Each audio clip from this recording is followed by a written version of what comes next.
Hey everyone, thanks for checking back into the channel. Today what I'm going to be talking about is Arken Optics New LH4 scope. Now I've had my hands on this LH4 for about a week now, and I've been able to get this thing out to the range a couple times, play around with it on the rifle, and kind of test out the features and the functions and everything on this. And now I have a better idea of, is this scope worth your investment? So let's get at it. Now keep in mind, this optic comes in two different magnifications and two different reticle options. Now they have the VPR, the variable precision reticle. Now that's the one with the big Christmas tree on it. And the VHR. Now that's the more simplified one. We have just a simple kind of a crosshair with some hashes on it for holdovers, less clutter. And then we have the 4:16 magnification model, and that's what I have here. Now I have the 4:16 with the VPR reticle. And with this scope out at the range, I have come to the conclusion that I can only find one hang-up on this model that's holding me back a bit as a hunter for this scope. Now the turrets have worked fine on this. The side parallax is working fine. The illuminated reticle is working fine. The ocular adjustment works fine. All of the features work fine on this as are advertised on the box, except for, the box says it on here, zero stop. This does not have a zero stop. It's not really a concern of mine. I'm not really going to keep going on that. The issue that I want to talk about, and in the header and the topic that I've got going on here, is can you hunt with this?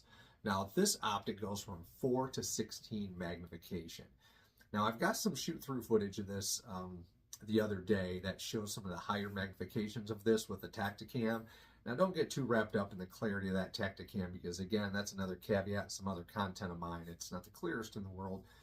However, there's something that I did notice with this as a hunting scope, and with this being a first focal plane optic. Now, if you don't know what that means is as you adjust the magnification on this, your reticle is going to stay, the ratio is going to stay the same. And by doing that, at lower magnifications, it's going to shrink down and get quite thin.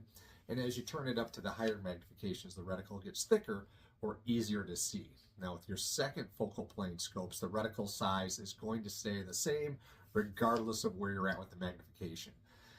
Now back to that. This optic that I have goes down to a magnification of 4. Now let's look at this picture. Now this is a picture at 20 yards, 22 yards to be exact, in my way down to a 4.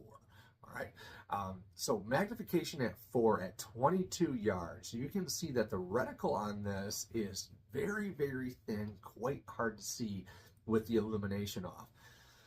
Now I know a lot of guys are buying these scopes, the low power scopes, because you want that wider field of view when you're out hunting. You want to be able to see what's going on around your target. You want to be able to pan with this thing and scan a little bit. And in doing so, I feel that if you've got eyes that are a little bit on the downside, like I'm often wearing these, when this is turned down to a magnification of 4, I found it quite hard to see the actual center dot on this reticle for aiming purposes. Now that's really my only hang up on this. Now I did look through on my EPL-4 that I have with the same reticle, and for whatever reason, I seem to be able to see it just a little bit better. Now, what I would suggest as a solution on this, if you've got one of these and you look through it and you notice the same thing, or you're worried like, I'm not going to get this scope now, I'm not going to be able to see the reticle. It does change significantly, merely turning it up to 5. It increases that reticle just enough where I can see it. Now, something else to keep in mind, all of our eyes are a little bit different. So, with your side focus here, your parallax, we're all a little bit different with that. With clarity, some of us say, hey, these things are super clear. Some guys say these things are budget junk and they're foggy. Everyone's eyes are a little bit different. And in my case, I found that at a magnification of 4, I found it quite hard to see that reticle. I would think in lower light conditions, out doing some deer hunting or such, I wouldn't even be able to see it. I would be required to turn this thing up to a 6 or an 8. On the 16, I don't need to go up that high, but I would need to turn it up a little bit.